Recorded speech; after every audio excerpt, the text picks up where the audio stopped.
Well, well, isn't this a lovely little adobe you've got here, Emma? I must say it's quite an upgrade for someone like you. Thank you, Olivia. We're happy with our new home. I hope you don't mind if I make a few changes. After all, I'm your mother-in-law and family shares everything, right? Actually, Olivia, this is still our home. Elliot and I worked hard to make it our own. Of course, dear. But as the adult here, I think it's only fair that I have the best room in the house. The master bedroom suits me just fine. Olivia, Elliot and I will be keeping the master bedroom. It's our personal space and we have already settled into it. Oh, come on, Emma, don't be so selfish. You have the entire house. Is it too much to ask for a little extra space? This isn't about being selfish, Olivia. It's about boundaries and respecting our choices. Elliot and I have decided on the bedroom arrangement. You've always had such peculiar ideas, haven't you? No wonder Elliot's business is struggling with a wife like you. My choices and Elliot's business are separate issues, Olivia. This is about our home. Fine, Emma. Have it your way for now, but don't think I won't find other ways to make myself comfortable in this house. After all, family should always help each other, don't you think? Helping each other is one thing, Olivia, but respect, trust, and understanding are equally important. We'll see about that, won't we? Just remember, I'm always watching. I'll keep that in mind, Olivia. My name is Emma, and I live with my husband Elliot in a picturesque small town. We had always dreamt of owning our own home, and after years of saving, we finally purchased a charming Victorian style house nestled in a quiet suburban neighborhood. The moment we stepped inside, we knew it was the perfect place for us to build our future. Elliot had spent years working as a car salesman, but deep down, he yearned for something more. 2 years ago, he made the courageous decision to leave his stable job and pursue his entrepreneurial dream. He started his own marketing firm, filled with enthusiasm and determination. I admired his passion and supported him wholeheartedly, believing in his talent and potential. However, the reality of running a business soon set in. Elliot's marketing firm faced its fair share of challenges and obstacles. The clients were hard to come by, and the competition was fierce. As time went on, it became apparent that the family business was struggling to stay alive. This put a significant strain on our finances, leaving us heavily reliant on my stable income as a chef. I loved my job, but it was difficult providing for both of us. The pressure began to mount, casting a shadow over our previously loving and supportive marriage. We tried our best to shield each other from our worries and fears, but the tension was getting worse and worse. The weight of financial uncertainty hung in the air almost every time we talked. We both felt so much burden on our shoulders, which really make us grow apart. One Sunday afternoon, Elliot dropped a bombshell on me. It was as unexpected as it was disrespectful. He announced that he had invited his mom, Olivia, to come and live with us in our new home. The news caught me completely off guard as we hadn't discussed it beforehand. Elliot explained that as he was going through a tough financial situation, it would be nice to have Olivia around the house to help us out with all the chores. Plus, she could save up on her own rent and do the grocery shopping with us.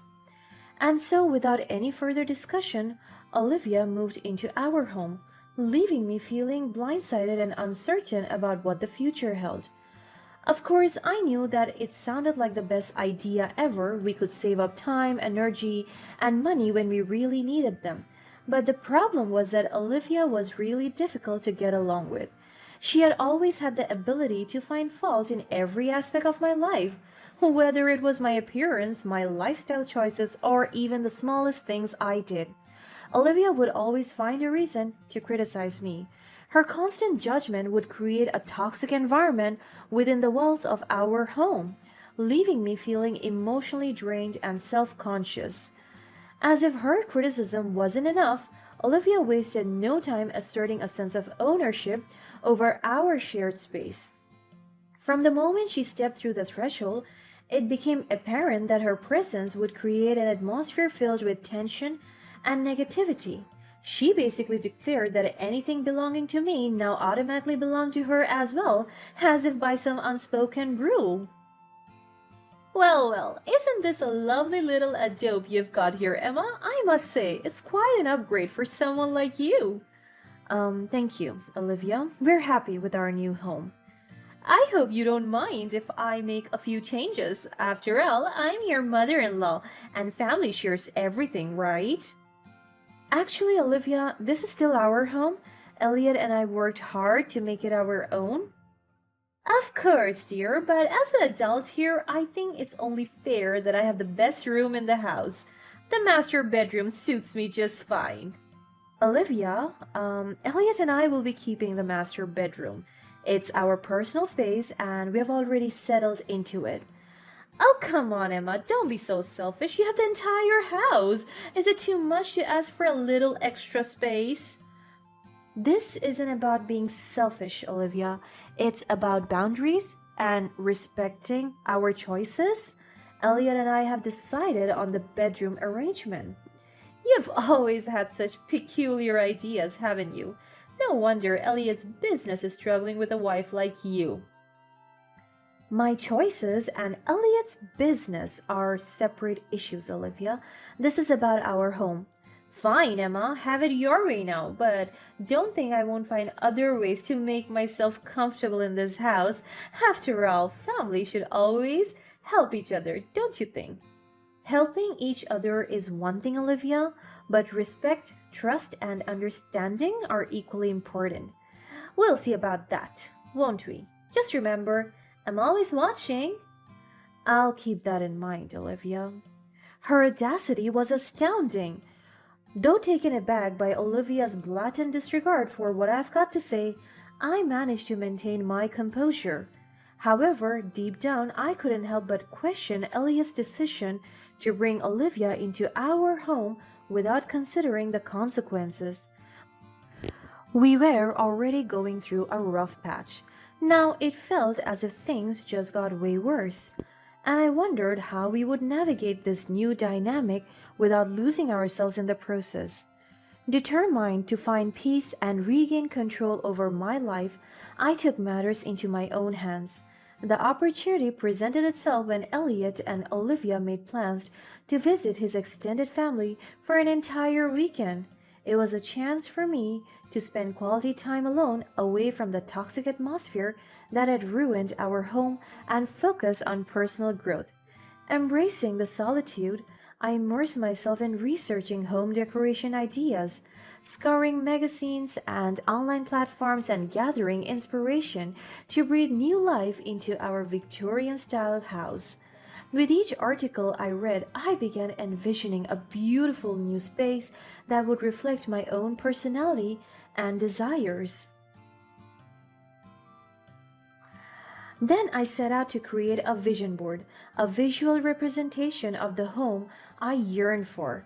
I flipped through glossy pages, carefully cutting out images that resonated with me, capturing the essence of the atmosphere I wanted to create. Cozy reading nooks, vibrant wall colors, and curated artwork represented the warmth and individuality that I completely fell in love with. Next, I researched different paint colors, soft blues for tranquility, earthy tones for grounding, and warm yellows for uplifting energy. I wanted every corner of our house to evoke positive emotions. With each stroke of brush, I felt so much better. I rearranged furniture considering their placement in a way that maximized space and encouraged harmony. As the days passed, our home began to transform much faster and more drastically than I had expected. Walls were painted, furniture was rearranged, and carefully chosen decor items found their place. I was so proud of myself with so much hope. I was actually looking forward to greeting Elliot and Olivia. They would return from their family trip to a transformed home. Little did I know that this event would challenge our relationships and change them forever. Unlike what I had expected, Elliot's reaction was completely disastrous. Upon his return from the family visit, I could sense the storm brewing within him. His expression was clouded with anger and disappointment as he confronted me, accusing me of disrespecting his mother. "I can't believe you would disrespect my mother like that, Emma. After all that she's done for us, this is how you repay her? I thought you had more respect." "What? All I did was give our house a little makeover." "Without asking my mom if it's okay? She lives here too, and you need to respect that." "I can't even look at you right now. You have hurt her so deeply. She's going to be upset until you apologize." His accusations landed heavily on my shoulders, pressing me further into a corner. It was as if all the frustration and disappointment had transformed him into an entirely different person, one who had little regard for my feelings. The emotional strain was unbearable, and as he walked away, I felt like I couldn't even sleep beside him that night. As if things were not bad enough, Olivia said that if I didn't want to use the master bedroom, she should sleep there because she had always liked that room. I found the suggestion odd and unsettling. It seemed unnatural for a mother to sleep on the same bed as her adult son, and I couldn't help but voice my discomfort. Olivia, I find it really odd that you would ask for that. As soon as the words left my lips, an argument erupted between Elliot's mother and me. They didn't even let me finish my sentence. "How dare you question where I should sleep in my son's house? I've always loved that room, and you think you have the right to deny me? Who do you think you are?" "I didn't mean to disrespect you, but it just feels strange for a mother to sleep on the same bed as her adult son." "You have no say in what goes in this house, not anymore. I'll decide where I sleep. It's clear that you don't respect me or my place in this family." "That's not true. I do respect you, but we should be able to find a compromise that works for all of us."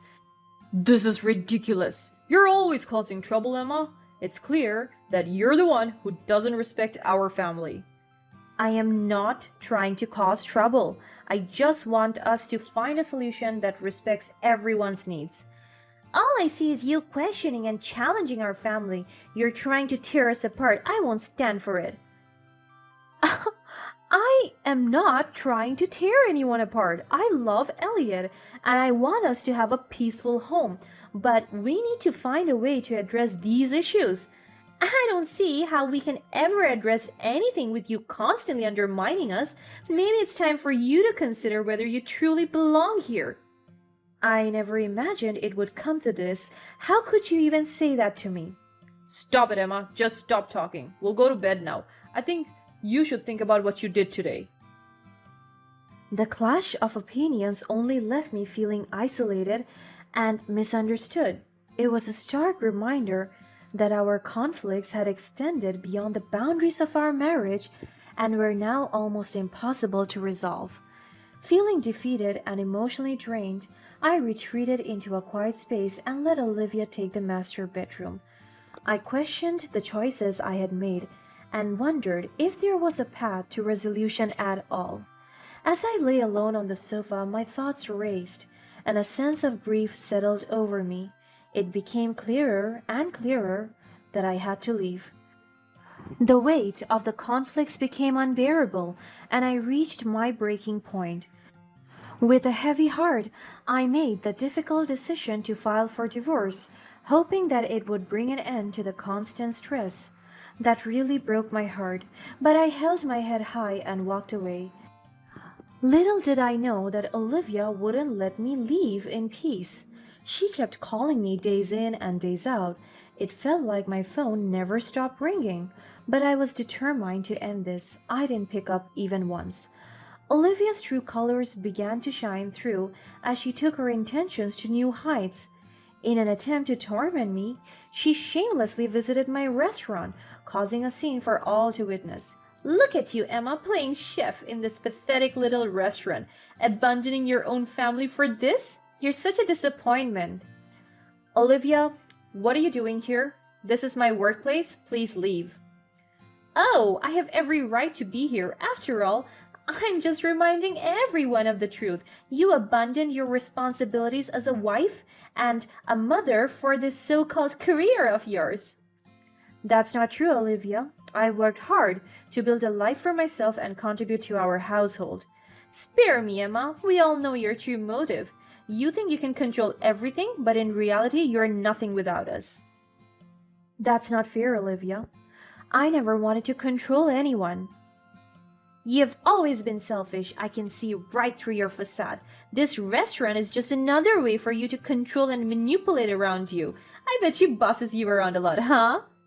Olivia spoke loudly so that all my co-workers could hear her. The restaurant was getting busy and I wasn't sure what to do. People started to hear something strange and they would try to look over. I decided to stand my ground. Olivia, this is where I work. You have to leave now or else I'll call the cops. Well, someone needs to set things right. You think you can just walk away? No, you cannot. You have to come back to us and provide for us. You don't have a say in my life anymore, Olivia. I won't let your toxicity hold me back any longer. Her presence at the restaurant only confirmed her true motives, financial gain and the need to exert dominance. But I refused to be a victim any longer. Taking my matters into my own hands, I made a call to the authorities and reported her behavior. It was time to put an end to her toxic influence. Legal action became necessary to protect myself and reclaim my peace of mind. I decided to sue Olivia for her harassment, ensuring that her actions would have consequences. As the legal process unfolded, the truth of her motivations became undeniable and the court ruled in my favor. Both Olivia and Elliot found themselves burdened with fines and debt to pay for the consequences of their behavior. The financial strain that had once been my burden now weighed upon them, especially when Elliot's business was only doing worse and worse. They were bitter and angry, but I didn't care anymore. I knew that the law was on my side and I had nothing to be afraid of. It was a bittersweet victory, one that came at a cost. But as I emerged from all the drama, I felt a newfound strength and resilience within myself. I had taken a stand, fought for my own happiness, and in doing so had set the stage for a future that held a promise of healing and personal growth. I am so proud of myself and excited for what's to come. Now I could really focus on what truly matters and enjoy my life to the fullest.